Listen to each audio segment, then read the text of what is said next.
Last time I spoke to you, there were only two, right? There were only Yes. two, and now there's three. Three kids Yeah. now. You have three kids. Uh-huh. Tell me about that. What happened? So tell me about your maternity leave. How many months did you get paid for, or weeks did you get paid for while you were out?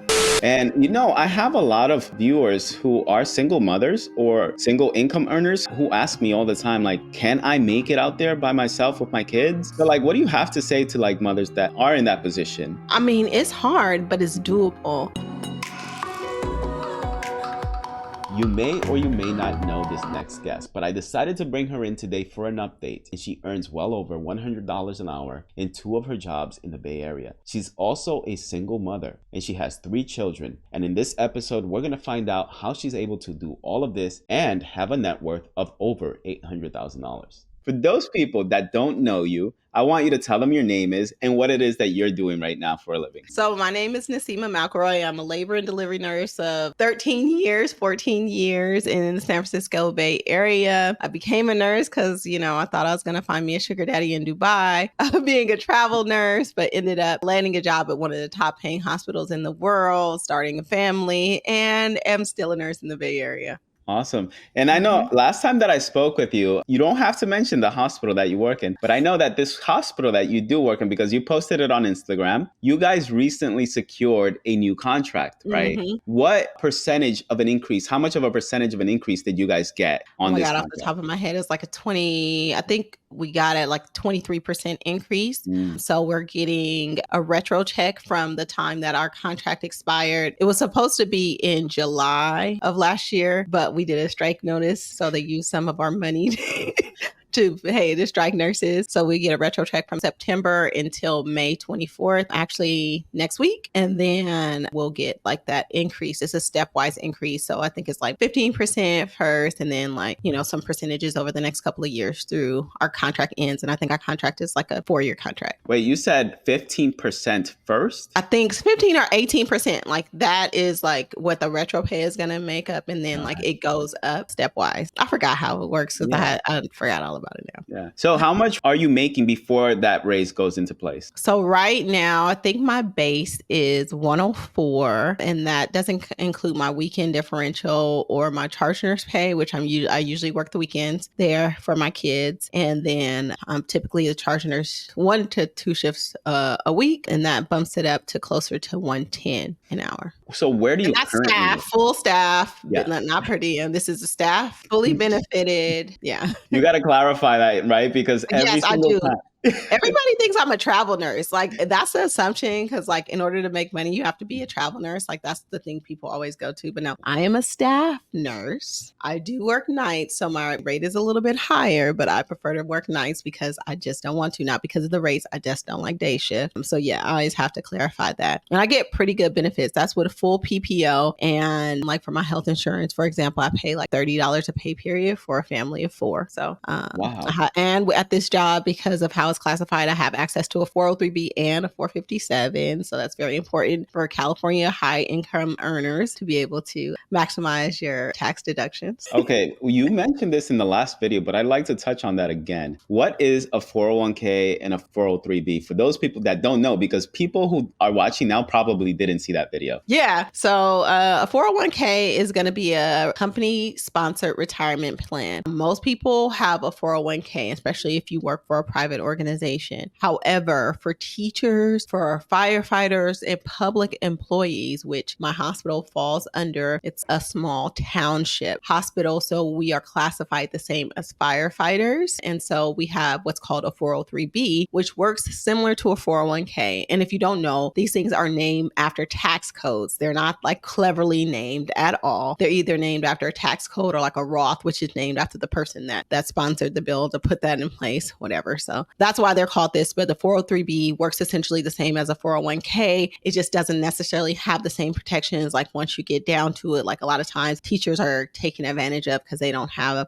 you can have all kind of different kind of products in there that might not necessarily be beneficial to you, but that's like getting way into the weeds. I have a very good 403b with very low fees, and I actually manage it myself because it's something that I understand, but also the one that the employer defaults into, the plan that the employer typically defaults helps you into is really good as well. So that's 403B. A 457 is deferred compensation. So basically it is what you're getting paid, but typically, and it's pre-tax, they just take that money out and you just defer getting paid that. Instead, you put it into a retirement savings plan. The difference between a 403B and a 457 is that at separation from the company, say I no longer wanted to work at that hospital, I have access to those funds pre-retirement without paying any penalty, but any money that I do pull out of there will be taxed at a normal tax rate. So that's the difference. So, I mean, like, it sounds like if you're not an investor, or if you think you're not an investor, it can sound overwhelming, but just thinking about it like this, it's your retirement savings, but I can double the amount of retirement savings I have because a 403B and a 457 have the same contribution limits, which means like if it's $22,000 a year that I can deduct from my taxable income, now I can deduct $44,000 a year, which I always max those out because it's either I'm going to pay myself in my retirement savings or I'm going to pay taxes because, California be hidden. And I'd pay myself first every single time. That's awesome. Yeah, thanks for explaining that, because there's a lot of people that they just don't understand what a 403B is. Many people are familiar with the 401k, but they don't understand also that you can contribute to both at the same time. Yes. Right? If you have an employer who has qualified for the 403B and has the 401k as well. Yep. So let me ask you a couple of questions about your job. Are you guys sponsored by the California Nurses Association or represented by that? We are CNA, which is so interesting. And I have a conversation with my friend all the time, but California Nurses Association we are union nurses for the most part, unless you're in an exempt position, like you're a manager or something like that. Most of our nurses fall under CNA, but I think it's interesting because we are all supposed to be like, most of us are all like CNA. Like there's all the hospitals, the Kaisers, the Sutters, these smaller private hospitals are usually represented by CNA. And I always think like, why wouldn't they just do a whole contract for all of us and make sure we all get the same wages? But they still have to do it at the hospital level, which is very interesting. So that's how we end up with Kaisers getting paid a different wage, or El Camino or Stanford, or, my hospital getting paid different rates at different times. And what actually ended up happening is that, like I said, we used to be like one of the top paying hospitals in the world. And then all of a sudden, all these other hospitals started getting paid more than us because we kind of got complacent in our negotiation, because we were used to being at the top and people stopped paying attention as much as to where other hospitals were negotiating pretty aggressively. And so we kind of fell off our top ranking, but still a great place to work. Like I said, I've been there personally for 13 years. So, for the most part. Now that you mention that, I remember during our contract negotiations at Kaiser, our union, which is also CNA, they tried to get it so that the time our bargaining occurred, they wanted it to go in line. I believe it was with like the UC system, so that we can get our contracts signed at the same time for the same number of years. And then every year we could all be on the bargaining table together and have more nurses and more, obviously we'd have more power at the bargaining table. But that didn't work. Because we can all strike at the same time. Yeah. Exactly. And we were going to end up, instead of getting a 4-year contract, we wanted a 3-year contract, because that's when I believe the UC system contract was going to expire. So we wanted to match them up. But Kaiser, they knew, the administrators knew. They knew. Let me tell you. Yeah. Before I became a nurse, I was in administration for Kaiser. So I was part of the collective bargaining, and they are pretty smart on the management side when it comes to bargaining, because they have a lot of experience. Kaiser within itself, because they are nationwide, has about 53 unions that they work with at a time. Just to give you some perspective, those unions bargain collectively versus then they do their separate bargaining with CNA. So that's how crazy and that's how powerful CNA is. But just to let you know, I have been on both sides of the table. Also, CNA for Kaiser did something really, really smart, and then they did something really, really stupid. And let me just tell you what they did. The smartest thing that they have done, and that's what you benefit from, is they said, we are going to make sure all the nurses in the Bay Area and extending outside of the Bay Area get paid the same rate, meaning that a nurse that works in San Francisco is going to get paid the same as a nurse that works in Modesto, Fresno, and Sacramento, where you can have lower cost of away substantially lower cost of living, pretty affordable. And that's the genius thing that they did. The not so genius thing that they did is they gave up their lifetime medical. So when I first started working at Kaiser, most people had lifetime medical. Now you guys know how much health insurance is. It's one of the primary factors that people delay retirement, but they gave that up, which is like, man, one of the biggest negotiation fails for me. But yeah, a lot of union talk, but it's important because California, that's how we get our high wages. That's how we get safe patient ratios. At the end of the day, it's all about making sure that we can come to work and take care of our patients the best, but also be able to have a livable wage where we work. I mean, a livable wage so we can afford a house where we work. Yeah. Yeah. And speaking to what you said, a lot of the times when people watch our YouTube videos, they're like, how is it possible that you're making just as much as the people in the Bay Area? That makes no sense. And I always have to explain that to them. Our union is a union that really cares about making sure that all of the nurses get what they want, or the majority of them at least. Yeah. And the majority of the nurses just want to make sure that they're not living paycheck to paycheck, right? Yeah. Because California is extremely expensive. Exactly. So even in the Bay Area, Kaiser, even though they get paid the same as we do in Sacramento, they get paid really well, right? Mm-hmm. So relative to the cost of living, it's still a really high wage because there's nurses within the Kaiser system, and I'm sure also within your hospital system, that can make upwards of like $120, $130 an hour. Yeah, and easy. Right? Even if you are a single income earner, you can live, I wouldn't say like the most comfortable, obviously, but if you're smart about the way you spend and invest your money, then you can do very well for yourself, whether you're in the Bay Area or you're in Sacramento. Yeah, I get that. Every time I share how much I make, I always get the kickback. Like, oh, well, you have to make that much in California. Well, first of all, probably only of wage earners, probably only 1 or 2% of wage earners actually make that much. That's number one. So let's be clear. And number two is that, the cost of living is high, but it's actually at the end of the day, not about how much you make, it's how much you bring home and how you spend your money. And again, I prioritize investing heavily. I make sure that my living expenses, so I'm not house poor, so my living and transportation expenses and they're going to be your most expensive things, are relatively affordable. So I don't really have car note, and my mortgage is way under 30% of my take home pay. So the only thing that's killing me right now is because I got hella kids is daycare, which I don't have any control over. But I mean, that's everywhere. Actually, daycare is just through the roof. So it's not a uniquely California or Bay Area thing. But yeah, it's just about managing your earnings and what you're bringing home and how you're spending that. A lot of times people have lifestyle creep or lifestyle inflation, and then they just spend all that they bring home. That's definitely a problem for nurses, especially. But yeah, I don't need to make that much. It's actually a really good wage. And what I love that you guys do is you guys actually pull out the cost of living numbers and say,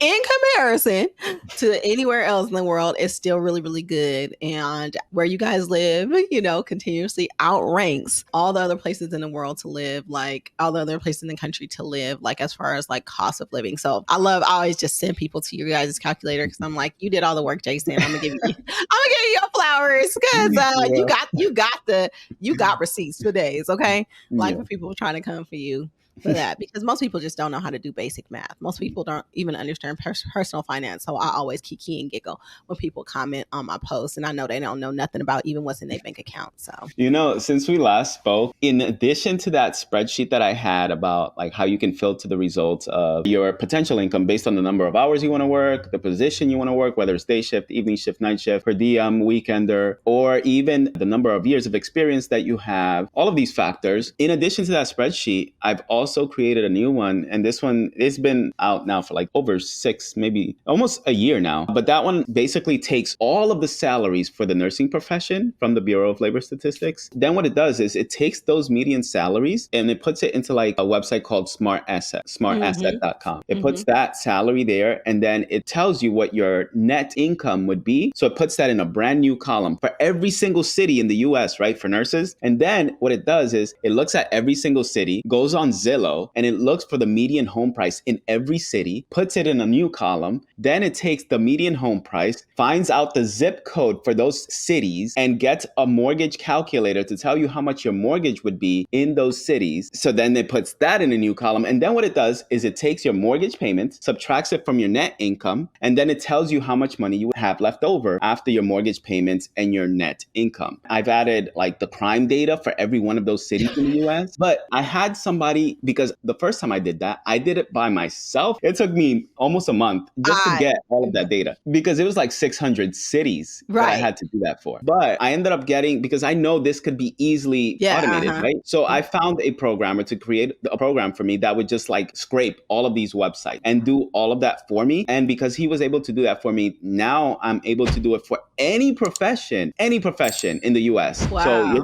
I'm talking about like, you can even do it. So let's say RNs, CRNAs, there's NPs, there's RN instructors, like nursing instructors, there's LPNs, there's anesthesiologists, there's doctors, there's any doctor you can think of. There's software developers. So I've been like pulling this data for all of these professions. Right now I have 21 professions, including firefighters and respiratory therapists and all of these. But the goal is, and I thought about this like a few days ago, and I said to myself, wait a minute, I can't really make videos for other professions. I can make videos about nursing, right? But I'm sure there are people in other professions who would love this data and they would love to talk to their audience about this data. So maybe I can sell them the program and the data so that they can then use it to monetize their own business on social media. Yeah, so that's my next goal, future goal, maybe like within the next 6 months. I'm going to package this up so that someone can purchase it, let's say for like $1,000, $2,000. I sell it to them and they can use it for whatever they want. I love that. You always come with the ideas, Jason, but those spreadsheets are genius. And I have to say, and I know you spent a lot of time on them. So I'm just like,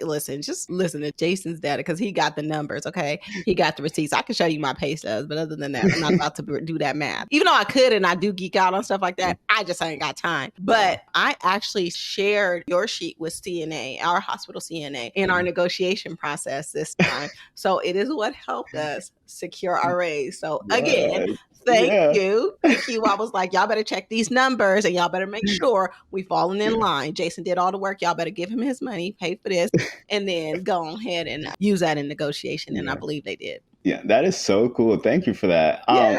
Let me tell you, I just want to make sure that no nurse is living, paycheck to paycheck. That's what I've always said. I don't want nurses to feel like they're struggling because their pay is not enough. Yeah. But in the same breath, I will say I don't want nurses to put themselves in a position where they're living paycheck to paycheck either. Right. Because there's nurses that may be making a lot of money, regardless of how much they're making. They cannot get their spending under control. They cannot. Yeah, and I've had this conversation, right? I've had this conversation before because I have a couple of coworkers, one of them in particular, she made like $550,000 last year and she does not know where her money went. Oh, I have a ton of those.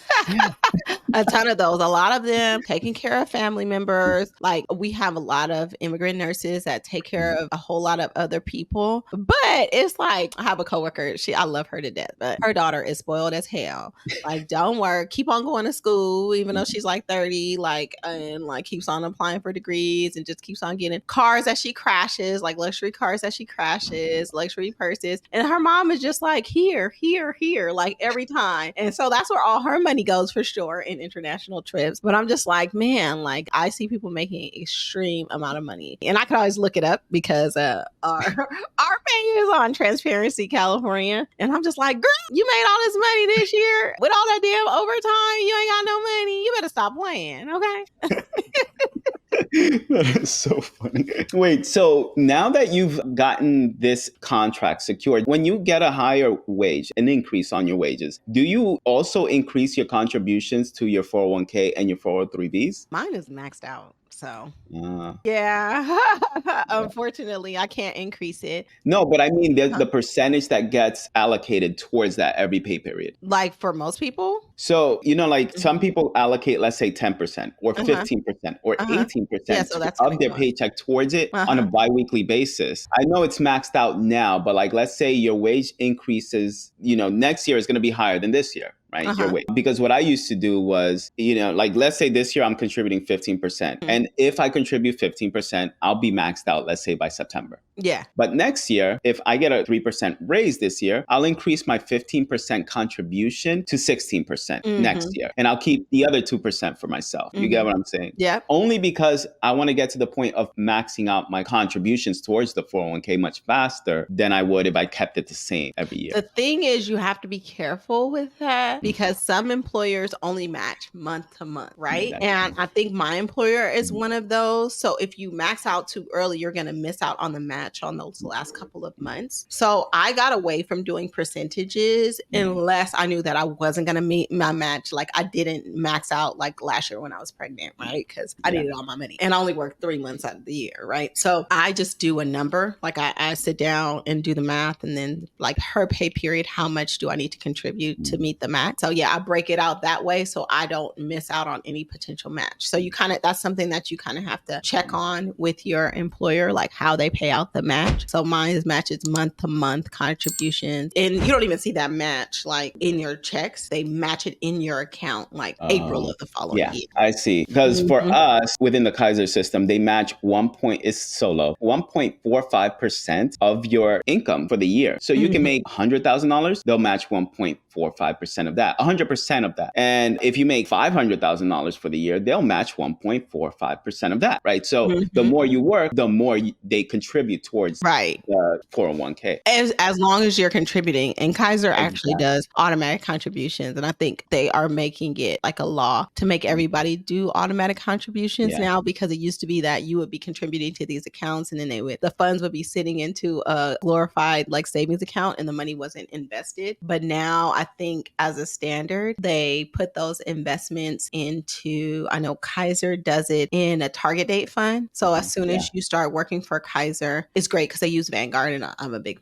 Vanguard fangirl, but they would put it will be in an account like say you were going to retire, you would meet the retirement age in 2080, whatever, right? So it would say, Vanguard target date 2080, and it would default you into those funds. I went in mine and tweaked all mine.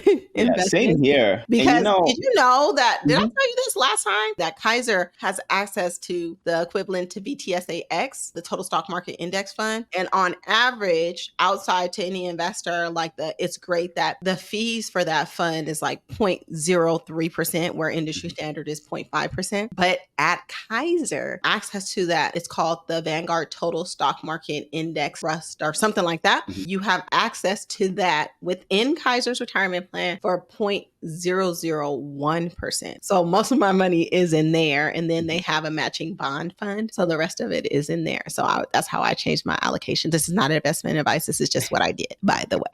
It's funny because I think like 70 to 80% of my portfolio is invested in the total index fund that Kaiser provides as well. Because I've looked at all of them, and that honestly, that's the one that's just been consistent. It's the stock market. It mimics the stock market. So obviously it's going to perform better than most other ones that are more speculative or like in more risky investments like tech and the tech ones, whatever have you.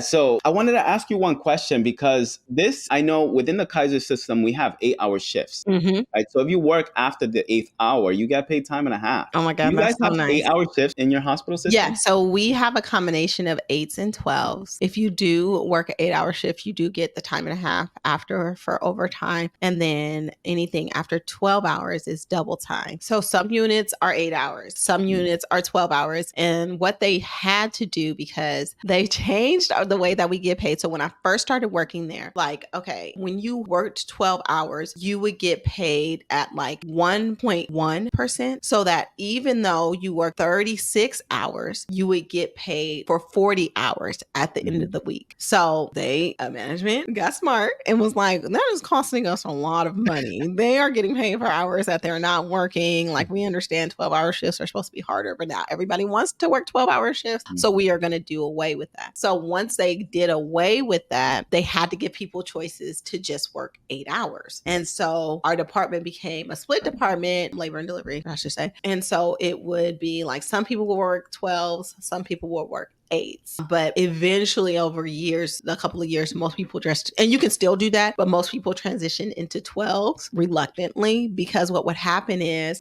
that you would get, if those 8-hour people would get canceled a lot because of how they would do staffing. And so they wouldn't even be getting their hours. And so like people do like the 8 hours, so that when there's always overtime opportunities. And once you kick over into overtime, you get paid that time and a half. But yeah, a lot of people were just not getting their hours. So yeah, we have that. Yeah. So within our hospital system, what they did was when they came up with the 12-hour shift positions, they told the administrators that they understand that the 12-hour shifts employees, the reason they wanted those shifts was because they wanted to work fewer days, right? They didn't want to be there more days than they had to be. A lot of people who work 12-hour shifts don't want to work 8-hour shifts. And the people who work 8-hour shifts don't want to work 12-hour shifts. Right? So when they implemented the 12-hour shifts, they said, okay, just at least give us, because we're not going to get the time and a half, right? So give us the differential for the shift, the entire shift. So if you come in from 7 a.m. to I believe like 6:45 p.m., you get the evening shift to the entire shift.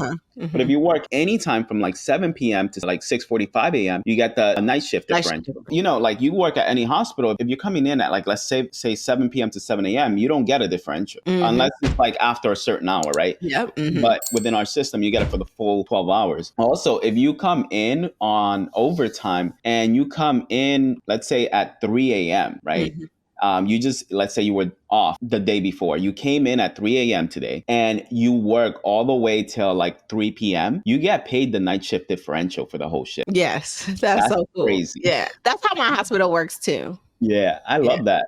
Yeah. You know, this is what I'm talking about. Like the CNA does not play. Yes, for the most part. For the most part, that is true. Because there are so many things that nurses still are not satisfied with. And I've noticed that. But for me, as long as I get money in my bank account that I'm satisfied with, that's all that matters. Because right now I'm only working 20 hours a week. And you mentioned that you worked 3 months last year. Okay, so let's get into that. Because last time I spoke to you, there were only 2, right? There were only 2, and now there's 3. And with you, obviously, there's 4, but like 3 kids now. You have 3 kids. Tell me about that. What happened? Oh, Lord. So, got crazy and ended up having a baby in my 40s, which is very, very high risk, right? Even though I look so young, I know I had a baby at 42 last year, which came with a lot of complications. So I ended up only working from January to March 31st. And actually almost 3 weeks of that in between, I was in South Africa. So I used up a lot of my vacation time. But yeah, I had to quit work early. But in those 3 months, like I still made $75,000. That's insane. That's from one job. Yeah. So right now I'm in grind mode. So I went back to work this January. And so now I have 2 jobs. I actually work for another institution as well in the Bay Area. So I'm in grind mode, like building back up my savings and all that stuff that got depleted during that time. And then just childcare costs, which is equal to my mortgage. So we'll see how long I do this. And the benefit of being a per diem somewhere else is you can kind of scale back if you want to take cancels, get paid to stay home on standby, all those kind of things. So, I'm just looking at it as an opportunity to stack right now, and then we'll see. So a scale back. So I went from doing 36 hours a week, so just doing 312s, to then not working. And now I'm at 50 something hours a week now, working between my 2 jobs. Yeah. So tell me about your maternity leave. How many months did you get paid for, or weeks did you get paid for while you were out? So most of my stuff, like I said, because I used up a lot of my vacation time, and I'll kind of explain how it works. So it was just state disability. So in California, we have actually a pretty generous state disability program, which, they do. It is part of our California taxes. It is part of the reason why we have a higher tax rate in California, but it's actually pretty generous. So typical maternity disability starts 4 weeks before your due date. And then it goes from 6 weeks if you have a vaginal delivery to 8 weeks after if you have a C-section, and then you get an additional 12 weeks of family bonding time. So it's pretty generous. However, if you have a disability related to your pregnancy, like for me, I was deemed that I could not work because of the high risk nature of my pregnancy. So my due date wasn't until June 20th, even though I knew I was going to have that baby on June 20th. I knew it was going to be at least a month before, and she came May 24th. I still got paid for the time I was off from that March 31st. And I got the max disability, state disability, which is equivalent to about 1650 was it? a week or something. So it was like 34.20 every 2 weeks. And then that's also supplemented by if you have any vacation or sick time at your job. So then you get paid a check on top of that. So the reason why I was able to stay out so long is because my disability got extended and I used my family bonding time. So I was gone, from March 31st until January 10th. And then we have a unique thing. I don't know if Kaiser has this where people can donate hours to you. So that helped me keep my benefits while I was gone, because if you're gone longer than 6 months, you can lose your benefits. Your position is still secured, but they don't necessarily have to pay your benefits. And I needed my benefits because I, just had a baby. So people donated hours to me. And so I would get additional checks like $1,200 here and there for people just giving up their vacation hours to me, and that just helped me keep my benefits as well as give me a little extra money. Wow, you have some very generous coworkers, very thoughtful too. I do. Oh my gosh. I do. Not everybody does that, That's really kind of them. I know. But it's people, which is crazy to me, that have banked like so many vacation hours. Like, let me tell you something. I'm taking all my vacation. I'm taking all my time. I mean, I would love to help. I would love to be that generous, coworker, but my man got it, okay? Because I'll be using it. Listen, who you telling? Nasima, look, I have 7 hours of sick time available right now, and I'm about to use it all up in the next pay period. Exactly. Period. I think I do not wait. I do not wait. And I only work 20 hours a week. I'm off 9 days in a row, and I still feel like I'm working too much. So why did you guys make the decision for you to work 20 hours? Well, I thought you work 20 hours, so you're part-time benefited, and then are you the per diem or Monica's? I'm part-time. Monica's per diem. Okay. But in the last 2 months, they haven't even booked her for many shifts at all. Like, she's only worked 3 days for a coworker who asked her to work for her. And then she worked 9 days that she was booked over the span of 2 months by Kaiser. So she's only really worked like 12 days in total in the last 2 months. What? Yeah. They kind of got burned by a lot of per diems that wouldn't really show up. So then I know at my job, we're shifting towards like just hiring full-time employees. And so maybe that's what Kaiser is doing. I know like Sutters are doing stuff like that. Like they even getting rid of like the float pool and making people take positions. So they are trying to get smarter about staffing, but we'll see how it works, because usually it's cyclical, right? They implement all of these things, and then next thing you know, they like, we need you, we're gonna pay you $1 million to come to work. Like it always happens at my job, like towards the end of the year. Like they're just like, there are overtime bonuses. And so like if you stay over 8 hours, if you're an 8-hour employee, you would get 1 point instead of 1.5, you get 1.75. If you stayed over after your 12-hour shift, instead of getting 2x is 2.5x. Like they do all this crazy stuff because then they see that they get hella short. So I'm sure it'll pick up. Yeah, it does always happen. But I think part of the reason, and I know part of the reason why they're doing it this time around, it's because they're trying to get magnet status in the, at least in my hospital, many of the Kaiser hospitals, because South Sacramento's Kaiser Hospital just reached magnet status, and now they're trying to do it in Roseville. They're trying to do it in Northern Sacramento. They're trying to do it across many Kaiser hospitals because each facility acts as its own facility, right? So like they each have to apply separately. So now that we are trying to apply for it, we have the lowest vacancy rate that we've ever had since I've been there, at least. Like the vacancy rate in my department is like 8%. That's crazy. Yeah, I used to go into the unit and I'd look at the assignment board. This was like for the last 7 years. And I'd always see like travelers pasted on the assignments. Now for the last 3 months, I have not seen one single traveler on our board. So it's all been permanent staff. So I think it's because of you. I mean, you've done a good job recruiting a lot of people. You know what? So Nasima, for the last 3 years, I have never asked someone whom I've referred to the Kaiser system to give me their information so I can claim a referral bonus. I've never done it. But somebody reached out to me, like it was a nurse recruiter in December of 2023, reached out to me and said, hey, I just want you to know that we have an employee who we just hired who told us that he applied to this position because of your YouTube channel and because you referred him. And she said, I just want you to know that so you can claim your referral bonus. And I knew about the referral bonuses, but I just never really wanted to apply. I didn't think about it. But she told me to claim it. And I did. I put it in there. I claimed it. And I just got a check deposited because it's $90 90 days after their, their start date because Their of the probation, probationary period. So I just got to check an extra $2,000. Hey, go ahead. You better start claiming that referral bonus, honey. That's what I'm going to start doing now. Because I know for a fact people have reached out to me and been like, oh, I moved to the Bay Area because of Jason and I heard you on this podcast. So I know firsthand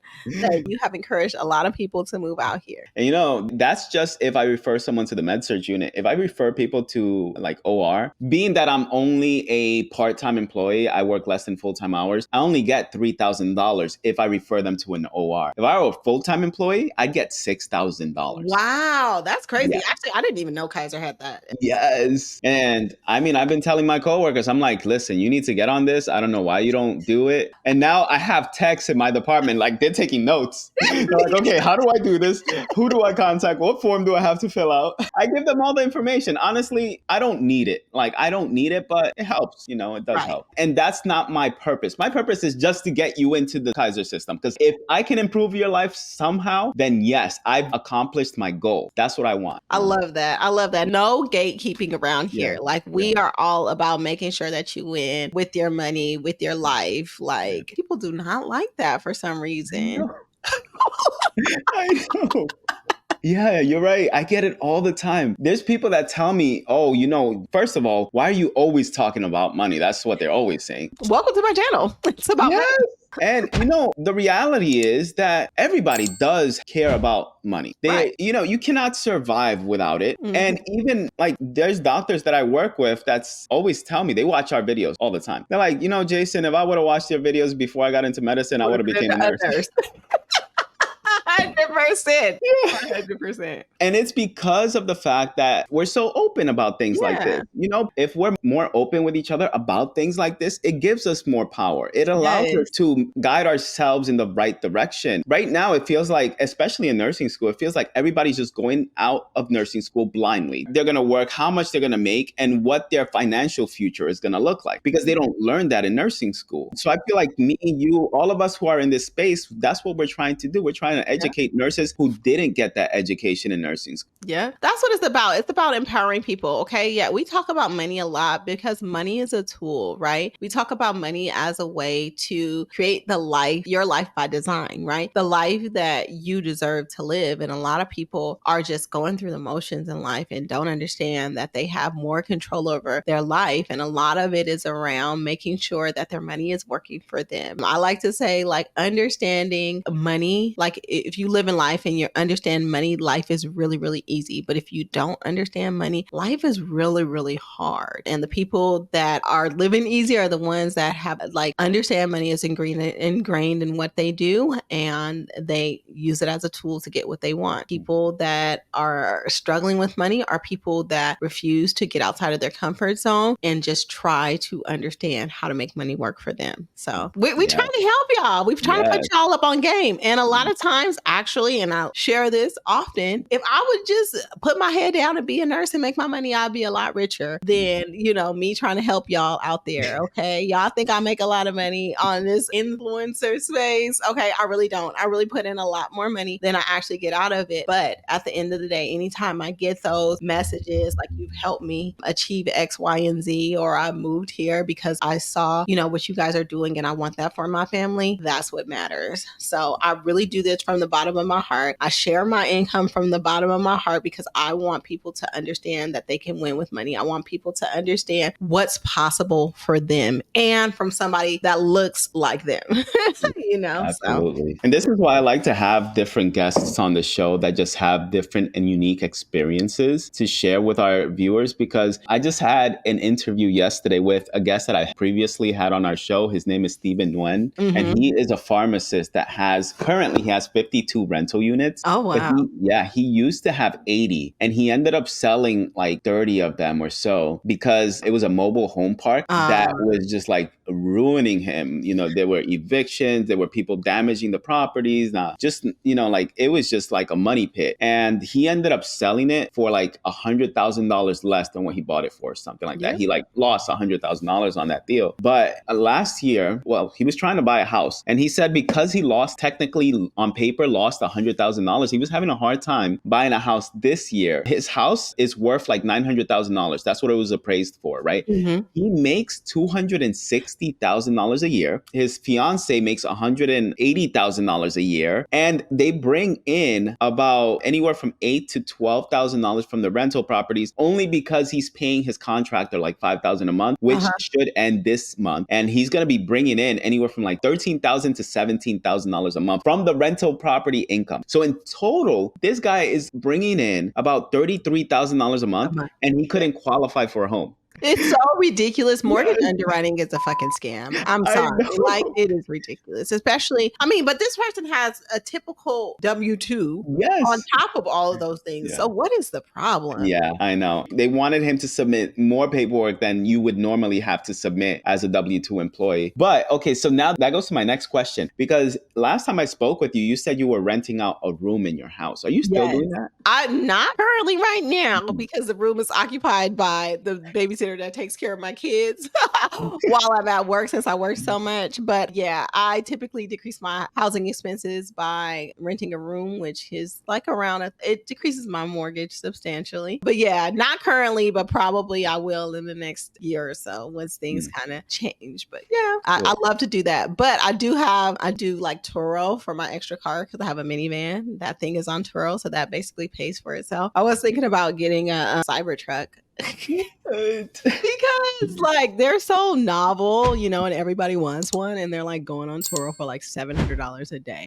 Yeah. So, you know, I'm always looking at things like that. Yeah, but right now they're not, I believe, I don't remember if this is correct, but they're not actually selling them at the moment. They're not actively selling them. They're still producing them, because for the people who are able to sell them at like dealerships, they buy them, or who have purchased them from an owner who had a Cybertruck, or who had previously purchased it from Tesla because they were one of the first buyers. They are able to sell it now for like $180,000. I've been seeing this on YouTube all over. They're selling it for like way more than what you would buy it for if you just bought it straight from Tesla. Right. So it's like, because the waiting list is so long just to get one. But you know what's crazy is that literally like a month ago, I told my friend, I was like, oh, I'm thinking about just this. I'm thinking about getting a Cybertruck, whatever. He was like, you know what? I thought I was on the wait list. Let me go check and make sure I was on a wait list. And I think he like had to like confirm again. And they were just like, oh yeah, like last week, like your truck is ready for delivery. So I don't understand like why people would pay this. I just get your ass on the wait list, or find somebody who's on the wait list and take their spot, because they're selling. You know, Monica and I, we actually had we put a deposit down to be on the wait list. You did? This was back during like COVID, when COVID first came. And we were going to sell our house just so we can buy a house down the street that has a larger garage so we could fit a Cybertruck into it. That is hella funny. Yeah, but then we thought about it and we're like, how stupid can we be to like get a more expensive mortgage just so we can buy a car and have another loan? That makes no sense. And I'm sure there are people who have made stupid mistakes like that. But we're not going to do that anymore. So you're not on the list anymore? No, we canceled our deposit. But they keep it. Now So Tesla has learned their lesson. It used to be the case that if you put a deposit down, you could get your money back. Not anymore. They keep it. Oh, wow. Yeah. Yeah, and the deposits used to be higher. When I got my Model X, it was like $2,500. Now, what is it? $500? I think when I got my Model 3, it was like $250 or something like that. Wow. Like, it's cheaper. Yeah. So I guess it's like, Yeah. So I remember you said that you used to rent out your Model 3, right? Mm-hmm. Was it the Model 3? So you're not planning on buying another Tesla so you can rent it out, I'm guessing. My Model 3 got totaled. Yeah. But it got totaled at like the perfect time, because I only paid like $35,000 for it. And then when I got totaled, it appraised so high, because it's when like the used car market was going insane. So I think I got paid like $43,000 for that. So I was like, I'll keep that, to need that other car. But then when I got pregnant, I got pregnancy psychosis, and all of a sudden my Model X got like closed in on me, and I was like, I need a minivan. Wow. And then I got a minivan. And because I got my Tesla, like when I did, I have free unlimited supercharging. Like I don't pay for charging charging really. But then I had to put gas in my minivan, and I was like, how do people pay for gas? Like, oh, who does this? This is like really ghetto. And I had like an anxiety attack. So I promptly put that minivan on Turo because I'm like, I'm not paying for gas. Like, I just can't. So how much do you earn per month on average from renting out the minivan? It typically breaks even. Like when you do the math, like with the maintenance cost, Insurance, insurance. gas. Well, they pay for the No, I gas. don't pay for gas, but I do Yeah. pay like car washes and all of that kind of Maintenance. stuff. Yeah. And, oil changes, tires, all that stuff. Because people drive this minivan, like they go to Vegas and they go to, you know what I'm saying? So Yeah. I have to maintain it. So it's usually, it breaks even. I think this month, because I had somebody that's like renting it for like almost 3 weeks, I'll probably make like a couple $100 extra, but it's fine, for just like having an extra vehicle when I need it. Yeah. But it's a tax write-off as well, right? Like all the Yes. maintenance that you have to put on it Yes. and all the insurance. Do you have an LLC for that specifically? How I did you don't have a structure it? separate LLC for that. I have a separate LLC for, my financially intentional stuff, but yeah, not for that. Okay. And how much are you paying for your mortgage now? So my mortgage right now for my 4-bedroom, 3-bath, new construction, was constructed in 2020, is $3,400 a month. Oh, wow. That's not bad at all. No, at Oh my gosh. 2.85%. Wow. Yeah. How much did it appraise for when you bought it? So I bought it for like $620, and then it promptly started appraising like in the 800s, and now it's appraising closer to $1 million. And I owe like 500 something on it. Yeah, because a mortgage like that these days with the 7% interest would probably be more like $5,000 to $5,500 a month. Yeah, that's why when people like comment on my post like, oh, but your rent is like $10,000. Like, first of all, honey, I don't pay rent. I pay a mortgage, and actually my daycare is more than my mortgage. So there you go.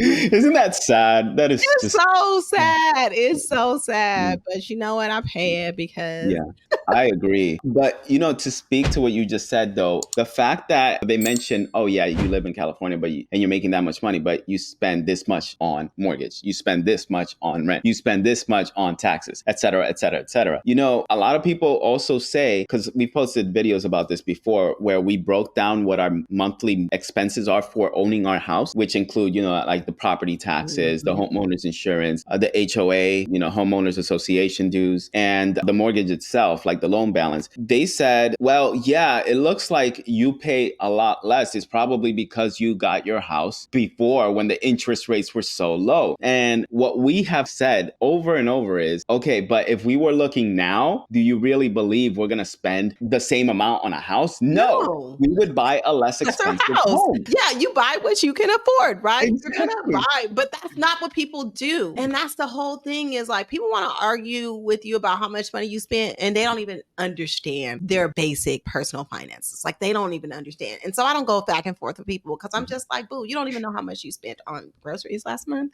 So you're gonna tell me that what I spent on my mortgage is a lot? Like, compared to what? Exactly. So how is your financially intentional, all of this going on? How's that doing right now? It's doing good. And like I said, right now I'm focusing on just my jobs. So I'm not doing a lot in my business. So what I do is I have a podcast that comes out 2 days a week, Tuesdays and Thursdays. Tuesdays is usually a really short episode where I'm breaking down a concept, or I have a special guest on that's an expert in an area. Thursdays are my interview shows. Then I do some brand collaborations. Right now, for example, me and my daughter are doing a brand collaboration with a bank called Go Henry, which is associated with Acorns, which is a money management app for kids that teaches them how to manage money. And this is our third campaign with them. So we do little things like that, but very little on the other side. I'm always around, but I'm not pouring into that business as much. Once I get a little bit more bandwidth, like my daughter just turned 1, so that frees up a little bit of bandwidth. I'm not breastfeeding. Like my brain cells are actually like being able to work and not being burnt out. I'll do more in my business, or I'll do more in my business. But right now it's just kind of steady and things are going really well. I love that, because for us, we actually stopped accepting brand collaborations and sponsorships. Not that we stopped. It's just we've had companies reach out to us that we felt like they were just way too shady. There was one company company in particular, it's like a multi-billion-dollar company that reached out to us, and they wanted to work with us, and they wanted to do like, you know how they do like a trial period, and then they pitch you something higher after that trial period. Well, it was gonna be initially they lowballed me, obviously, but then they said, okay, we'll give you up to what you're asking and more if it performs well. So I looked into the company because this is a company that so many influencers were promoting, particularly on YouTube. Like I see it more on YouTube than anywhere else. But it's a company that deals with like mental health and seeking out like therapists. And many of you probably already know who I'm talking about, but I looked into it, and they have been accused of using their users and their members' private information for advertising purposes, and they were selling their information. So there's plenty of lawsuits out there. And like, I felt like, I'm not going to be working with a company or promoting a company that doesn't align with our values and also is doing shady stuff like that. Because obviously I'm working as a healthcare worker. Right. And if I'm promoting a company that's doing HIPAA violation, then you don't want to be tied in. Right? But there's so many things that are out of your control. And so that's why you have to like look at your contracts. So I stopped doing the negotiation myself. Like I have an agent that does all of that legwork, and he knows like, I have clauses in there to pull my stuff. Like, you're not going to use my stuff into perpetuity, like there's all that kind of stuff. But like I said, like even working with these brands, you never know. Like I used to love SoFi until, they started hating on student loans, and all that kind of stuff. So, things change. I think like as long as you come at it from a place of integrity, like I've had to tell brands like, I don't believe in this. And I've been able to renegotiate like the contract to say like, I will talk about this in a way to educate people that no, this is not okay, but this is what you do X, Y, and Z. So I've been able to spin it like that. But yeah, the brand collaboration, industry is very, very tricky. And I feel like now there's not a lot of opportunities. And so they do lowball people because people are like desperate.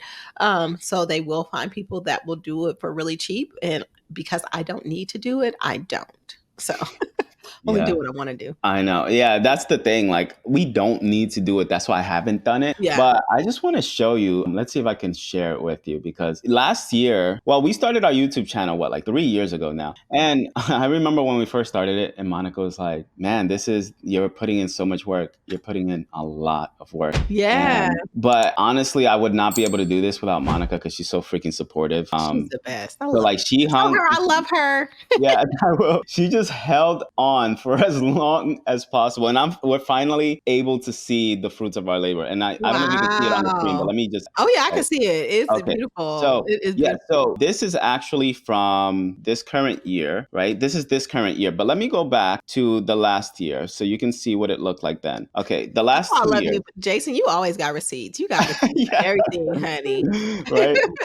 So look at this. So in 2021, I was only making $93 a month, right there. Yeah. Then 2022, it was $923 a month. Last year was $2903. And every year I always told myself, okay, next year we need to just double what we made this year. At least let's just double it, right? So it looks like, obviously it more than doubled the first year. That's 10x. Yeah. But then the next year it tripled pretty much. And then if you look at this current year, so far this is where we're at. And nice. Right? And it just keeps going up. It actually will be higher than this, I'm sure of it, by the end of the month. But that replaces like a whole income. I know. Yeah, right. That would replace my per diem. Yeah, exactly. And you know why I love content creation so much in social media is because you're able to do the things you love and you can make money doing it. Yes. And you can do it from anywhere. Like you don't have to be stuck in an office setting, like, like an office job, or you don't have to be stuck at the bedside to make this kind of money. Yeah. But what you're doing right now is you're trying to pad yourself up. You want to have a cushion so that you can then go back and focus on this content creation. Because I know I have everything. Like I have the audience, I have the email list, and I have the testimonials. You know what I'm saying? I have everything that if I was able to have the brain capacity to sit down and put everything together, I could. Right now, what I'm focused on is getting to Coast FI because, and if you don't understand that, it's where I have enough in retirement that I don't have to contribute anymore and I'll be fine in my retirement. And my goal is to have like $10,000 a month in retirement. outside of Social Security, which if I get Social Security, that'll be a bonus. But I'm trying to pad all of that up right now while I have really young kids so that when they get older, I can just do what I want. Because my goal is to world school them, taking them everywhere. But right now is grind mode. And like I said, there's seasons to everything. And yes, I have, like I said, the foundation for something that you really leaned in, I can make a lot. And believe me, people proposition me every day, like, with these numbers, you can be making this amount of money. And I'm just like, I get it. But right now, we have to pay for childcare. So we will do this. Until at least a year. So yeah, but I love that. I love that you have the tracking to show like how your revenue has grown over these years. And it's very transparent to show like most people think like they can just leave their job. And especially during like COVID and stuff, people are just like, leave your job, be an entrepreneur. You can make all of this money because like one person out of a million did it that fast. But I like the happy medium of I can meet my financial goals through my 9 to 5. And I could also use my platform to spin off and meet my financial goals as well. But I have options, and that's what it's about for me. Absolutely. And I have a lot of viewers who are single mothers or single income earners who ask me all the time, like, can I make it out there by myself with my kids? So like, what do you have to say to like mothers that are in that position? I mean, it's hard, but it's doable. The thing most people just don't understand is they just don't know how to do it because it's never been modeled for them. And so let me model it for you. Like, let me show you how that actually works. It's not hard. It's just, representation matters. We need to see other people that are out here doing it. And, it's just like a matter of getting uncomfortable for a little while, leaning into what you need to do, but it's possible. You are deserving of it. A lot of times we put off things for ourselves and just kind of, especially single moms, like focus on our kids. But, you got to put your own oxygen mask on. But it is attainable. Like, I know most people are just like how do I get started? And I always tell people like they want this like roadmap of like tools or things that they can check boxes that they can check off. But a lot of it is like understanding that it is